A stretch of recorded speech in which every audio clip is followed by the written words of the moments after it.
faut dire qu'à chaque période de campagne pour les élections électorales, même pour les présidentielles, on constate que les opposants comme les gouvernants, les partis au pouvoir, mettent dans leur programme la création d'emplois. Aujourd'hui, le Togo vit sous le seuil de la pauvreté.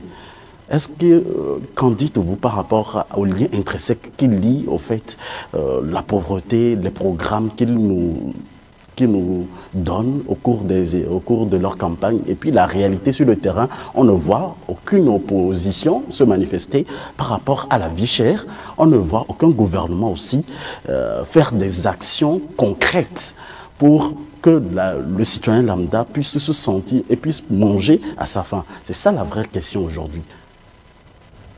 Oui, très bonne question. C'est là où nous... C'est pour ça que je disais que nous entretenons cette pauvreté depuis 90 et c'est devenu une stratégie politique.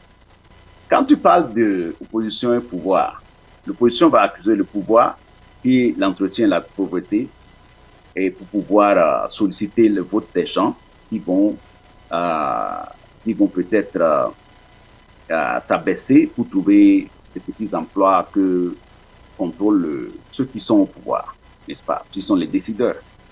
Bon, l'opposition dit ça, bien sûr. Maintenant, elle-même aussi, elle fait quoi? Comme tu viens de le dire, les projets de campagne sur l'emploi, mais est-ce qu'elle travaille ou elle est dans les institutions qui créent l'emploi, ou elle s'intéresse à ces institutions? Non, l'opposition togolaise, depuis 1990, boycotte l'action du gouvernement, boycotte le pouvoir, c'est-à-dire l'exécutif. C'est ça la particularité du Togo. Donc, c'est pour ça que depuis 1990, notre opposition est inactive dans la création d'emplois pour sa population, mais peut faire des discours pour cela. Bon, on a entendu des gens dire après que, oh, ouais, j'ai promis des écoles, j'ai promis ceci, pour moi, d'accord, vous avez voté pour moi, mais je ne suis pas au gouvernement, allez demander à ceux qui sont au gouvernement, après avoir eu le vote. Mais, on dit, mais ça, c'est pas sérieux, c'est de la clienderie politique. Mais c'est autorisé, puisque c'est comme ça, notre constitution permet à ce que, voilà, bon, des gens puissent faire des discours, voilà, mais ne pas le faire, ne pas faire le travail.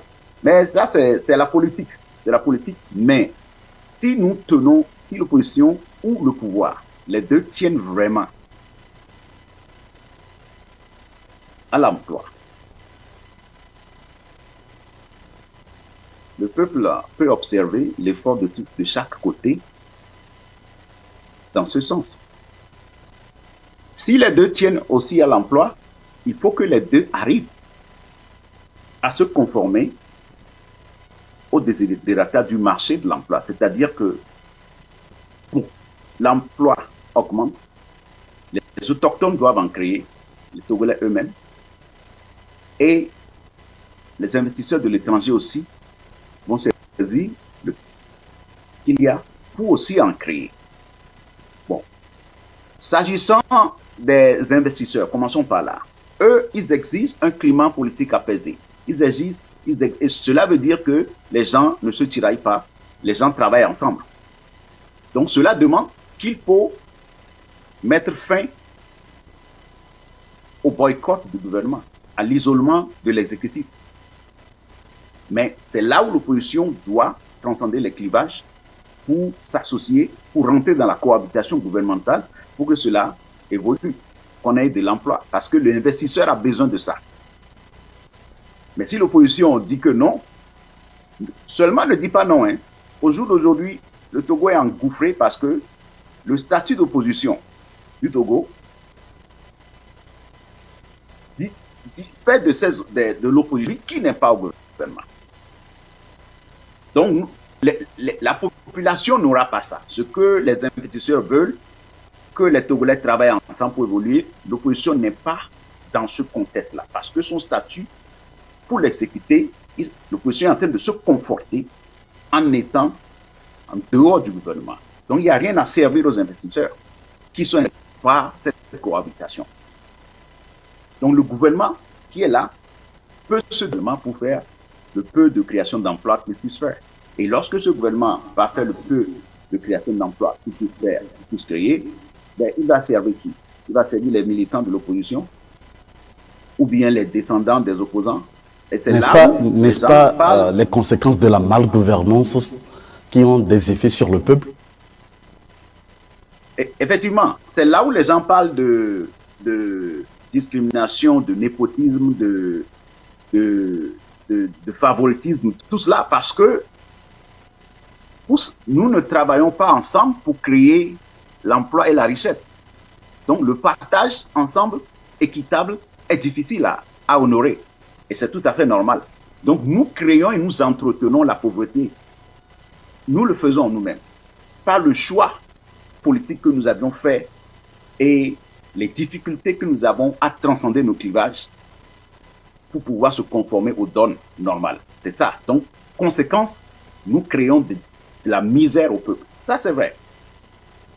Mais encore plus loin dans mon analyse, quand je parle, la première partie, je viens de parler de ce qu'il faut faire pour satisfaire les investisseurs. Maintenant, j'avais dit que les locaux aussi doivent créer de l'emploi. Donc, si tu prends encore le côté politique, l'animosité que nous avons créée, l'isolement que nous avons, pouvoir, opposition, animosité, certains même disent que nous sommes des ennemis. Et tout cela. Et avec plusieurs crises politiques que nous voulons atteindre,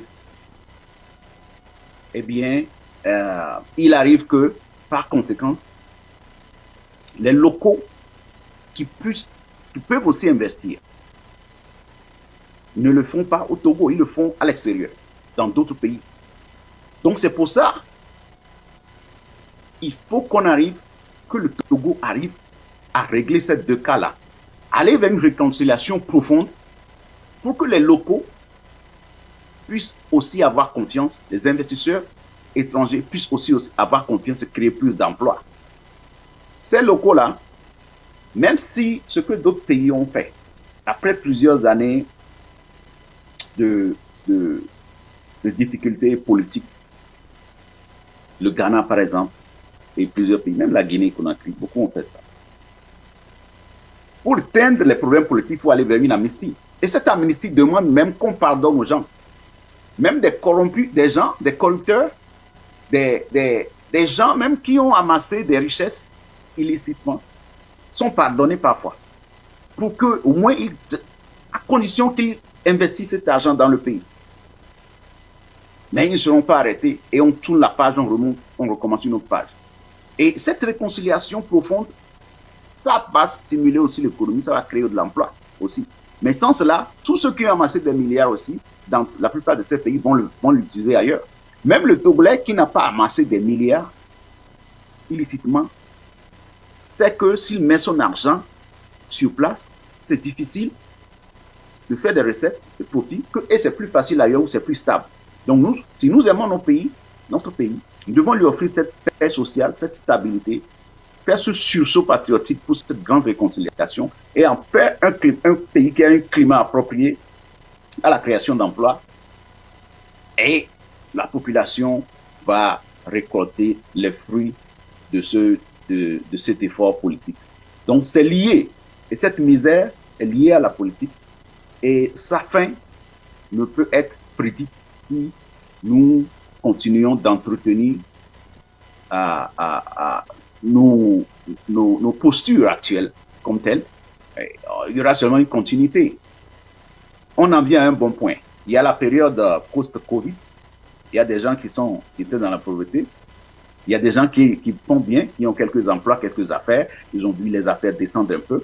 Maintenant, la Covid a mis tout le monde à genoux.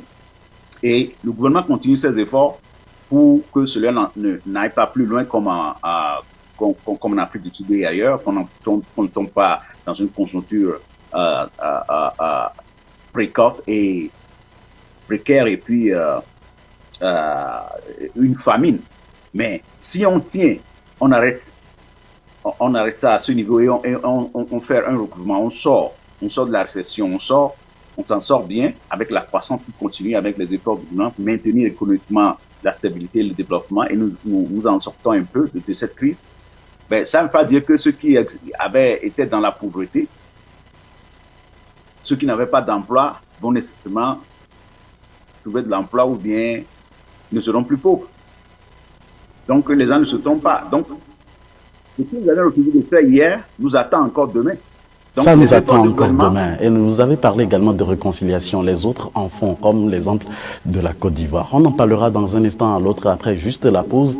Et surtout dans cette série où nous parlerons également des négociations, de la dernière négociation dont parle tout le monde, la concertation nationale des acteurs politiques au Togo. Ce qui reste caché, resté toujours scotché. On revient juste derrière, après la pause de 30 secondes. Que pensez-vous de l'actualité ?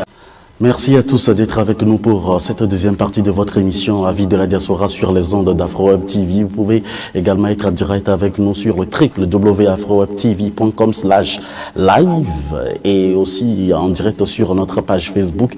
Nous vous invitons à partager également cette émission dans laquelle nous recevons Dr Albert Katé, leader d'opinion. Vous pouvez participer et donner votre point de vue en composant le +1 319 462 89 119.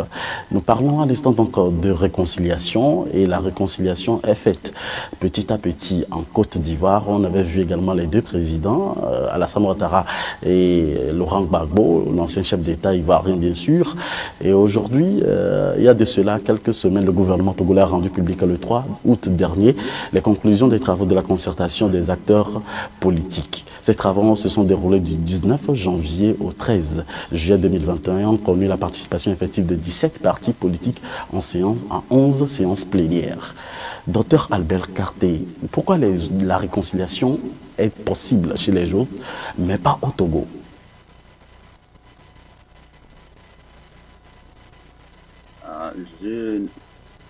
Je ne dis pas que la réconciliation ne sera pas possible au Togo. Elle est possible au Togo. On ne l'a pas encore réussi, pour ainsi dire. Vous vous référez à la Côte d'Ivoire avec Laurent Gbagbo qui vient de faire un rapprochement avec Aïkouna Bédié et se faire, et puis son approche avec le président Ouattara. Ben c'est plausible. C'est plausible. Ben, vous avez vu au Togo, quand cela s'est passé. Vous prenez un exemple. J'ai entendu un chef de parti politique qui a dit que nous célébrons, avec un communiqué, que nous célébrons le retour de Gbagbo. Quand il a été libéré, il annonçait son retour. C'était Madame Brigitte Adjamagbo. Certainement, voilà.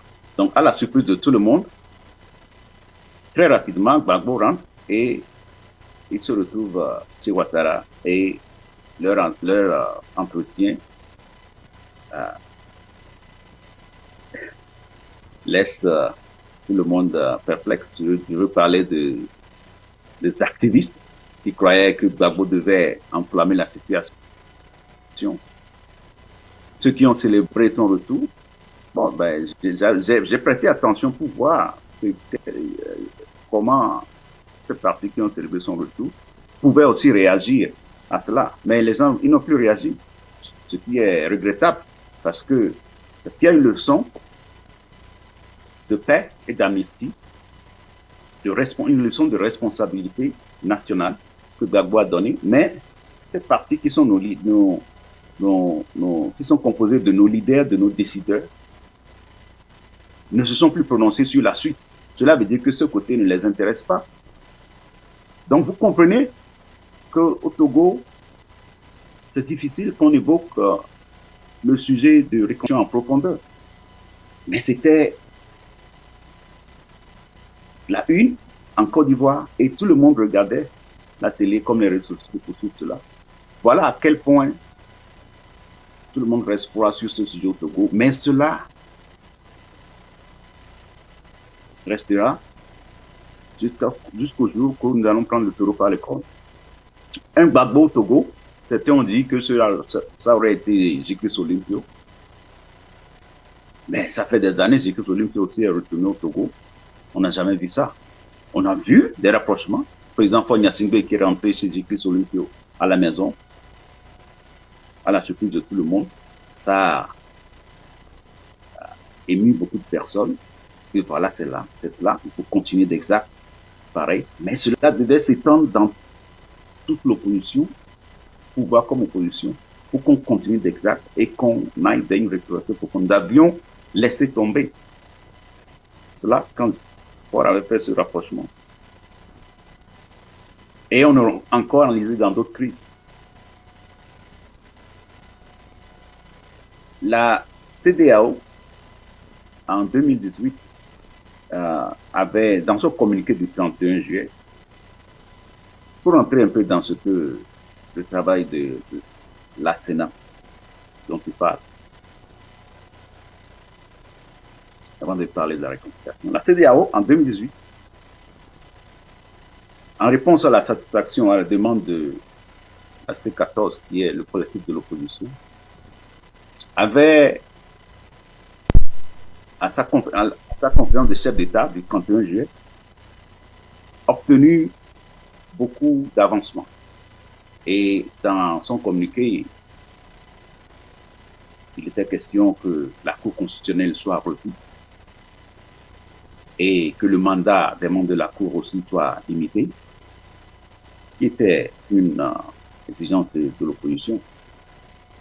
Il avait demandé que le fichier électoral soit revu, un recensement soit fait. Il a même demandé que la diaspora vote, vous vous rappelez, et la Cour constitutionnelle est allée encore plus loin à fixer la date des élections que l'opposition espérait beaucoup, qui était le 20 décembre pour les législatives. Ils ont réglé pas mal de problèmes. Ils ont même fixé le mandat, demandé à ce que le mandat présidentiel qui était objet de discussion, que beaucoup de Togolais, beaucoup de politiciens prenaient comme épine dorsale de la crise togolaise, que ce mandat soit limité, écrit, voté dans la Constitution et voté. Cet accord, ce compromis a été obtenu, fini dans cet accord. Donc beaucoup croyaient que voilà, 2015, on a raté ça à Togo Télécom 2, donc maintenant la CEDEAO nous a aidé à remettre ça dedans, payer le prix. L'opposition devait tourner la page, mais il y a une disposition dans le rapport de la CEDEAO, je crois que c'était dans son point 43, qui disait que le chef, que la conférence des chefs d'État apprécie le président togolais pour son engagement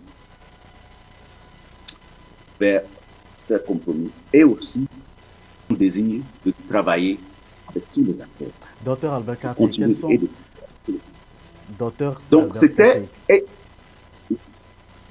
Donc cette ouverture et ce désir de travailler avec tous les acteurs était témoigné par la conférence des chefs d'État qu'il y a une opportunité de réconcilier les deux côtés et de les faire cohabiter et d'avancer en profondeur vers cette union de Togolais. Cela ne s'exprime pas ces deux camps. Mais 2018, 2019, 2020, on n'a pas vu ça parce que tout le monde s'est retiré et on n'a pas voulu aller à l'exécutif pour approfondir cela. Ouais. Donc, cette réconciliation au Togo a beaucoup d'embûches à chaque occasion, ce qui nous recule. La Sénat aujourd'hui, c'est à peu près tout ce que je viens de citer. Il n'y a pas un grand changement. Mais le dénominateur commun de ce qu'il faut retenir de la Sénat, c'est après que l'acteur habituel travaille sur les mêmes choses sur lesquelles il travaille habituellement. Et puis après, c'est revient à une seule chose. Il parle maintenant de la mise en œuvre. Comment mettre en application tout cela? Mais cette mise en œuvre qui les inquiète, ça revient à ce que nous avions toujours dit. Depuis Ouagadougou, en 2006, jusqu'à aujourd'hui, c'est toujours cette mise en œuvre. Et j'avais parlé bien avant que les Togolais comprennent l'opposition qu'il y a au Togo. La particularité de notre opposition, c'est que c'est une instance formatée dans le contexte du statut d'opposition actuel, en vigueur. C'est qu'un opposant se dit que je suis celui qui ne travaille pas avec l'exécutif, avec le pouvoir. Je ne suis pas dans le gouvernement. Je ne le ferai pas. Si je le fais, je ne suis pas opposant. Donc, pour confirmer cela,